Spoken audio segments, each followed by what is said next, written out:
Halo semuanya, berjumpa lagi dengan kami dari Coding Media pada seri Belajar Kode Igniter 4. Pada video sebelumnya, kita sudah mendemokan salah satu aplikasi yang nantinya kurang lebih akan menjadi referensi dari seri ini. Oke, kita akan langsung saja praktek, tetapi sebelum kita live coding, tentunya kita perlu install beberapa hal yang dibutuhkan di komputer kita ketika kita mau menggunakan framework Kode Igniter 4. Apa sajakah itu? Saya sudah rangkum di sini. Nantinya teman-teman mau pakai OS apa aja sama saja, baik itu Windows maupun Linux maupun Macintosh. Saya nanti akan menggunakan Windows ya. Oke, untuk requirement yang dibutuhkan di komputer kita, yang pertama adalah web server. Teman-teman bisa pakai Apache ataupun Nginx. Biasanya kalau yang pakai Unix itu bisa install manual ya satu-satu, Apache-nya, PHP-nya, kemudian database-nya MySQL dan lain sebagainya. Tetapi biar lebih mudah, terutama untuk pemula, teman-teman bisa langsung install web server bundle ya. Di dalamnya sudah ada Apache, PHP, MySQL, tinggal pakai saja. Seperti contoh yaitu SAM atau Laragon, atau kalau di Mac itu MAM dan lain sebagainya. Nanti saya akan menggunakan Laragon sesuai dengan server requirements dari dokumentasi Kode Igniter 4. Di sini untuk versi PHP-nya minimal 7.3 ya atau lebih baru. Kemudian extension-nya ini diaktifkan. Kemudian nanti kita pilih salah satu database, kita mau pakai MySQL ya atau MariaDB, itu sama saja. Kemudian untuk database manajemennya, saya akan menggunakan phpMyAdmin. Teman-teman terserah mau pakai phpMyAdmin atau HDSQL atau DBeaver, terserah. Oh ya, bagi teman-teman yang belum tahu apa itu Laragon, kemudian cara instalasinya, kemudian cara install banyak versi PHP, cara install phpMyAdmin dan lain sebagainya, teman-teman bisa lihat dulu video yang ini ya di channel YouTube Coding. Kemudian bagi teman-teman yang pakai web server SAM dan pengen install PHP versi banyak, itu bisa juga lihat video yang di atasnya ini. Oke. Yang pertama tadi adalah web server ya. Saya sudah install di sini Laragon. Kemudian yang kedua yang kita butuhkan, ini sebenarnya opsional sih untuk Composer di CI4, karena di CI4 ketika kita install itu bisa install lewat Composer atau juga bisa install manual. Artinya manual adalah kita download filenya dari webnya, kemudian kita ekstrak dan kita jalankan gitu ya. Cuman kalau kita lebih enaknya, karena kita juga sudah pernah belajar tentang Laravel, kita instalasinya nanti menggunakan Composer ya. Bagi teman-teman yang belum tahu apa itu Composer dan bagaimana cara installnya, teman-teman bisa lihat artikel di Ucoding ID yang judulnya ini ya. Intinya Composer ini adalah package manager dari si PHP. Silahkan diikuti kalau belum install, karena nanti di seri ini kita mau installnya lewat Composer aja ya, biar lebih praktis. Kemudian setelah itu yang kita butuhkan adalah web browser. Teman-teman boleh pakai Google Chrome atau Firefox atau Safari atau yang lainnya. Saya nanti akan menggunakan Google Chrome. Kemudian yang terakhir yang kita butuhkan adalah text editor.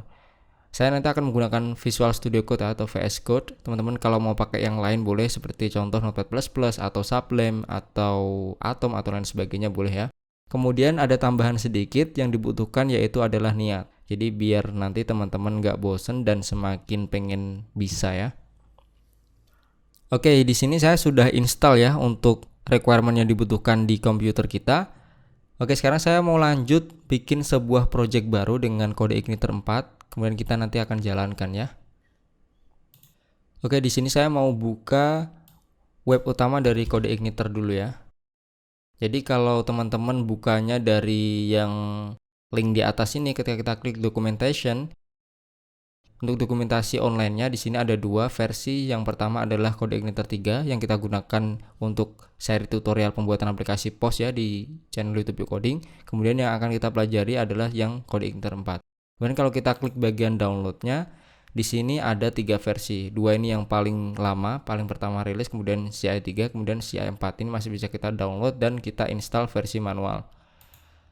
Kemudian kalau teman-teman dari home langsung klik bagian read manual, ini otomatis diarahkan ke versi stable yang 4 ya teman-teman. Kemudian kita bisa ke menu yang build your first application. Nah, di sini saya mau install lewat Composer ya. Di sini Composer, kemudian spasi create strap project, spasi Kode Igniter 4 /app start. Kemudian ini nama folder project kita. Kita coba saja ya. Teman-teman jalankan ini nanti adalah di terminal ya, atau command prompt. Foldernya terserah mau di mana aja. Mau jalankan lewat CMD boleh atau lewat VS Code juga boleh ya, terserah. Di sini semisal saya mau add folder Carol Aragon, bisa disetting di mana aja ya directory projectnya. Semisal saya mau install di www nih, www ya. Kemudian saya jalankan terminal. Teman-teman kalau mau pakai CMD dari Windows boleh, kemudian yang pakai Linux atau Macintosh boleh pakai terminalnya. Di sini saya menggunakan terminal dari VS Code, OS-nya Windows ya. Di sini pakai yang PowerShell. Oke, di www saya coba mau jalankan ini. Composer create project. Ini tinggal kita pastekan, klik kanan, kemudian nama projectnya semisal Yuk Nikah gini ya. Nah, ini tunggu dulu sampai prosesnya selesai. Pastikan internet teman-teman lancar ya, karena ini sebenarnya proses download kemudian diekstrak.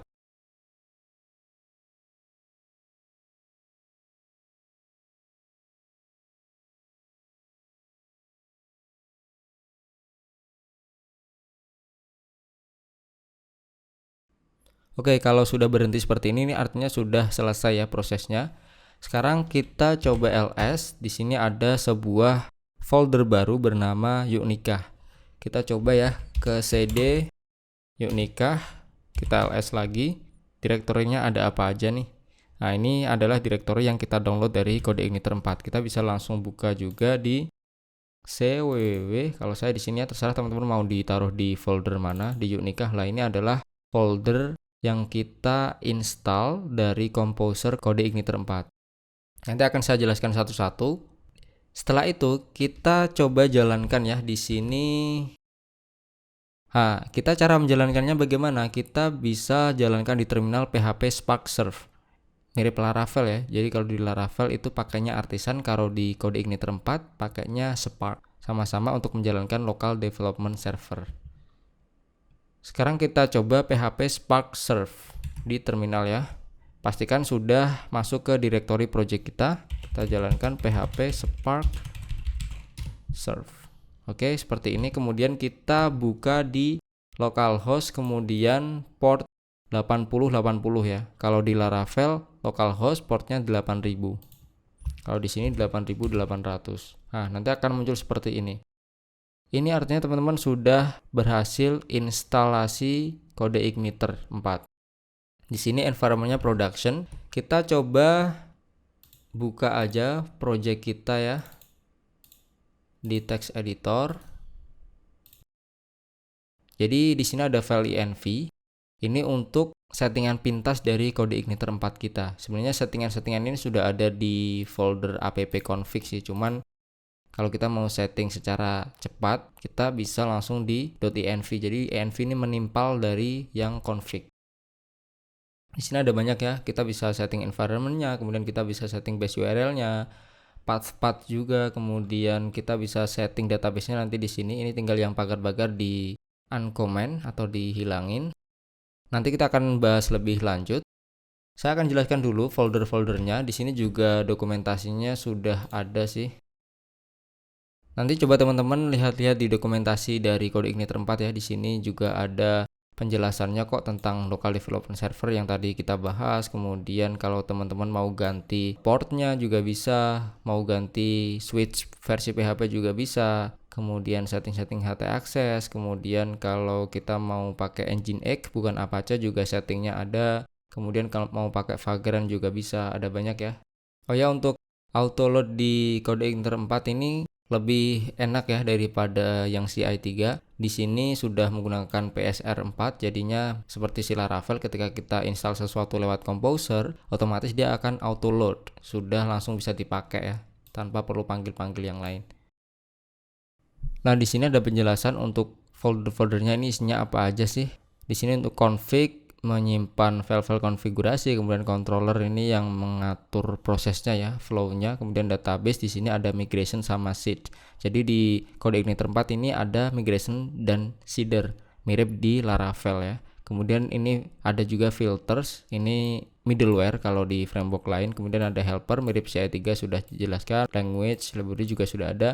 Model di sini agak berbeda dengan CI3 konsepnya, karena di sini walaupun dia belum ORM ya seperti si Laravel, cuman dia sudah ada modeling data. Jadi nanti kita bisa custom bawaan modeling data maupun kita bisa bikin query builder di sini.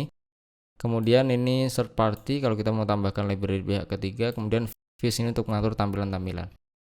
Oke. Kemudian untuk settingan aplikasinya, nah di sini base URL-nya diarahkannya ke defaultnya localhost 8080. Ini kita bisa timpal settingannya di environment-nya di sini ya, tadi yang bagian atas ini. Kemudian database juga sama, bisa disetting di sini langsung atau dari environment-nya. Cuman lebih enak nanti di environment ya, karena dia di luar letaknya.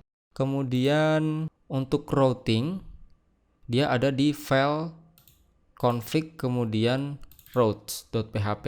Nah, di sini routes-nya ya. Dia ini ada slash defaultnya diarahkan ke controller home, kemudian function index. Kita cari aja di folder bawahnya config ada folder controllers, kemudian yang home. Di sini ada function index.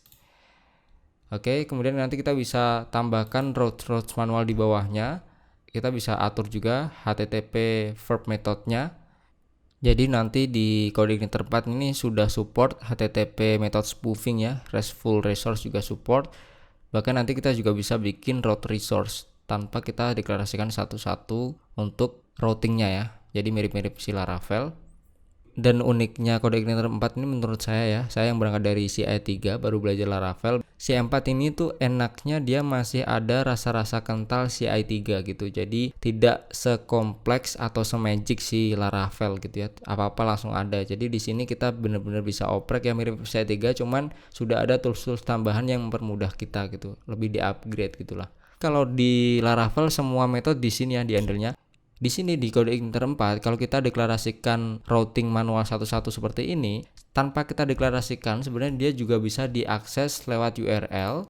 Ini tuh juga aslinya dia di home index. Nah, sama ya. Jadi dia dipanggil lewat URL aslinya juga bisa gitu. Seperti di CI3.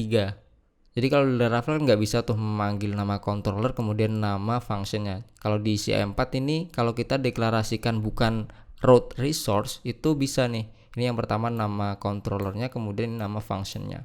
Atau kalau kita deklarasikan satu-satu directory root ya, slash saja itu artinya root, berarti ini slash saja itu dia memanggil controller home kemudian function index seperti itu. Kemudian di sini nanti kita akan belajar tentang migration. Migration ini tahu ya tentunya ketika kita mau membuat sebuah database, tabel-tabelnya itu bisa kita buat lewat coding gitu. Jadi fungsinya biar ketika kita codingnya itu tim kan biar nggak perlu export import SQL ya. Tinggal langsung aja bikin scriptnya kemudian nanti bisa dijalankan migrationnya. Kemudian untuk seeds ini seeder atau seeding untuk menambahkan default data atau dummy data itu tanpa perlu input manual satu-satu ke database lewat script yang mirip Laravel. Kemudian ini tadi filter ini untuk middleware-nya, helper kita mau bikin function yang global ya mirip CI3 ya. Kemudian untuk views-nya ada di folder views di sini ya. Nah tadi untuk bagian home-nya kan dia mereturn view welcome message. Berarti dia ke views kemudian nama filenya welcome_message di sini tanpa .php otomatis terload. Cuman di CI4 ini juga belum ada blade templating ya, cuman ada parser itu mirip-mirip function tapi untuk template engine-nya belum ada. Justru yang nggak terlalu banyak fitur ini bikin pemula lebih mudah sih. Menurut saya lebih mudah belajar CI4 daripada Laravel gitu. Oke, itu kemudian public ini yang akan diakses pertama kali ya. Ini mirip si Laravel. Jadi kalau kita nanti upload ke server atau hosting, yang diupload ke publicnya adalah yang folder public ini saja. Yang untuk scriptnya bisa disimpan di folder yang lain. Nanti bisa diatur untuk vendor ini adalah file-file bawaan dari CodeIgniter lewat Composer. Jadi kalau nanti kita mau install library pihak ketiga lain lewat Composer nanti akan filenya tersimpan di vendor semua. Kemudian di sini untuk tes, di sini adalah folder yang bisa ditulis-tulis, misal case log dari CodeIgniter 4 seperti itu. Oke, mungkin penjelasan dasarnya untuk intro, kemudian yang dibutuhkan install pertama kali, kemudian kita bikin hello world sudah ya. Intinya cukup mudah teman-teman. Di dokumentasinya dibaca-baca, dan di sini dokumentasinya juga cukup rapi ya menurut saya. Maksudnya juga nggak sekompleks si Laravel, ini mirip-mirip masih CI3 cuman lebih ke teknis gitu aja. Oke, untuk video selanjutnya nanti kita akan bahas lebih dalam lagi tentang routing dan juga control dan lain sebagainya. Oh iya, ada tambahan sedikit bagi teman-teman yang mau belajar framework kode igniter 4 ya. Ada beberapa hal yang harus teman-teman pelajari atau kuasai terlebih dahulu. Ini juga skillnya perlu dikuasai ketika teman-teman mau belajar framework Laravel. Seperti contoh yang pertama adalah teman-teman harus paham dulu nih tentang HTML dan CSS ya. Jadi untuk bagian tampilannya harus paham, nanti kita juga akan pakai Bootstrap, jadi teman-teman paling tidak sudah pernah lah menggunakan Bootstrap. Soalnya kita nanti langsung custom salah satu template ya. Kan itu scriptnya nanti banyak tuh, biar teman-teman gak bingung, sebaiknya pelajari dulu tentang HTML, CSS, dan khususnya Bootstrap. Kemudian yang kedua, teman-teman harus paham dulu nih tentang PHP basic ya. PHP natif harus paham. Ya nggak harus semuanya sih, yang penting teman-teman tahu cara bagaimana bikin variabel, kemudian bagaimana ada looping, di situ ada kondisi, kemudian yang cukup penting juga adalah teman-teman paham tentang function, kemudian array. Jadi array ini cukup penting ya kalau kita menggunakan OOP. Kemudian teman-teman harus juga paham tentang OOP di PHP. Jadi Object Oriented Programming atau pemrograman berorientasi objek ya. Kalau kita menggunakan framework tuh biasanya sudah pasti menggunakan OOP. Kemudian di sini teman-teman cukup tahulah tentang apa itu MVC atau Model View Controller. Karena ketika kita menggunakan framework PHP ini biasanya menggunakan konsep MVC. Semua proses itu di-handle oleh controller, kemudian tampilan di views, kemudian database atau manajemen data nanti di model. Oke, setidaknya teman-teman paham tentang ini dulu ya, baru ikuti tutorial ini atau yang tutorial Laravel. Atau lebih baik lagi kalau teman-teman sudah mengikuti tutorial yang CI3, biar teman-teman tidak terlalu bingung gitu. Kalau sudah pernah pakai CI3, insya Allah tutorial CI4 lebih mudah lah. Tutorial CI3 atau tutorial basic ini juga semuanya sudah ada di channel YouTube Coding, lihat di playlist-playlist yang lain ya. Semoga cukup membantu, sampai berjumpa di tutorial menarik selanjutnya. Happy coding!